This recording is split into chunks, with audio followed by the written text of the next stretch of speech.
ఈమె ఇట్లా ఉందంటే వామ్మ వీళ్ళ అత్తగారు ఉన్నారు. అబ్బా ఇంకా చూడాలి నా స్వామి రిచ్చే రిచ్ అంట. ఏందిరో ఏమో చెప్తున్నావు నా గురించి. ఏం లేదు నీ గురించి మొత్తం గొప్పగా చెప్పేస్తున్నా అత్త. అత్తేందిరా అత్త? నువ్వే నాకు మామలాగున్నావు. మేడం అని పిలవాలి. మా ఊర్లో మేడం కంటే అత్త అంటేనే పెద్ద గొప్ప తెలుసా. రే అయితే 2 సార్లు పిలువురా. గట్ల రామరి దారికి ఓహే. అవును, నేనెవరో ఇంకా చెప్పలేదు కదా. రీసా వాళ్ళ అత్త లీసా. నా పేరు మోనాలిసా. ఇగో దానికంటే నేను రిచ్, అందుకే నేను మోనాలిసా అని పెట్టుకున్నా. Short cut Lisa.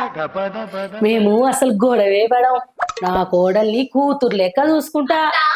ఓ అత్త, ఇంట్లో పనంతా గట్లనే పెట్టి ఈడ ముచ్చట్లేస్తున్నావేంది?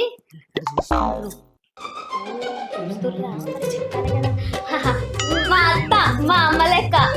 నా కోడలు కూతురు లెక్క. ఇగో మా అత్త నన్ను మస్తు చూసుకుంటది కదా అత్త. ఇది పెట్టినవేంటత్త?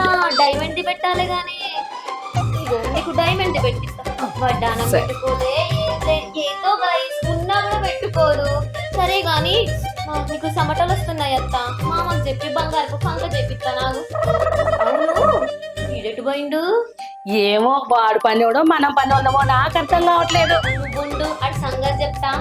రే పియ్యే అక్క అక్క అక్క అక్క అక్కేంద్రా అక్క మేక మొహమాడా మేడం అని పిలవాలి. గట్లలే తొలి ముచ్చటైతే వదిలే గాని మన చుట్టపోలందరూ ఏడుంటారత్త? అమలాపురం. హాయ్ గైస్, మా చుట్టపోలందరూ అమెరికాలో ఉంటారు. అత్త కన్ఫ్యూజ్ అవుతుంది. ఇగో మా చుట్టపోలందరూ అడుగుతారు కాబట్టి మా ఇంటి పక్కన వాళ్ళని చుట్టుపక్కల వాళ్ళని అందరినీ మేము చుట్టపోలే దగ్గరగా చూసుకుంటాం. ఇగో ఆ పక్కింటి సుందరమ్మ ఏదో పంచాయతీ ఉందని ఒకటే ఫోన్ చేస్తుంది. వాళ్ళ ఇంటికి పోతాం. ఏరా బ్యాగ్ తెస్తావా? గట్ల ఓ ఓకే నువ్వు రా.